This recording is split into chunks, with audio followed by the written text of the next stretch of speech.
I know that you are for the Filipino, taong Pilipino. Yung tao talagang Pilipino.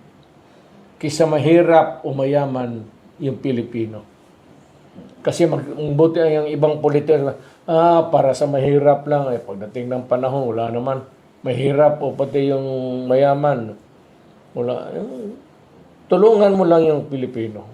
Ngayon, if you get a priority list of how to go about helping the Filipino, mas maligaya ako pag inuna mo yung talaga nangailangan ng tulong at ito yung masa.